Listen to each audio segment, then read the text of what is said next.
Hello hello and welcome to my first mini blog. তো আমাদের স্কুলে যাওয়ার ছিল একটা আর্জেন্ট কারণে। আর এদিকে দেখো আমাদের ছাদের গাছে কত সুন্দর সুন্দর ফুল হয়েছে, মানে এত সুন্দর না, এগুলো দেখলে সত্যি মনটা পুরো ভরে যায় আনন্দে, মানে ভীষণ সুন্দর।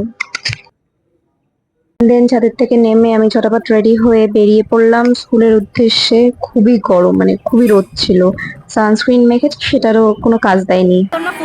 তো অফিসিয়ালি স্কুল ক্যাম্পাসে বসে, মানে স্কুল ক্লাসরুমে বসে একসাথে সবাই মিলে আড্ডা দেওয়ার এটাই ছিল লাস্ট দিন। আমরা লিভিং সার্টিফিকেট আনতে গেছিলাম। তো সত্যি মানে খুব আনন্দ হচ্ছিল, প্লাস তার থেকে বেশি খারাপ লাগছিল। মানে দিনগুলোকে খুব খুব খুব মিস করব, মানে খুবই মিস করব। অবশেষে মুখে অনেকটা হাসি নিয়ে এবং তার থেকেও বেশি মন খারাপ নিয়ে বাড়ির দিকে রওনা দিলাম। এবং যেহেতু 12:30 থেকে 4:30 অব্দি একটানা স্কুলে থাকতে হয়েছে, তো একটু এক্সস্টেড হয়ে গেছিলাম। দেন বাড়ি এসে রেস্ট নিয়েছিলাম, আর একেবারে রাতে একটুখানি উঠিয়ে কিছু ড্রাই ফ্রুটস ভেজানো ছিল, সেগুলো ভিজিয়ে ঘুমিয়ে পড়েছি। আবার বাই বাই।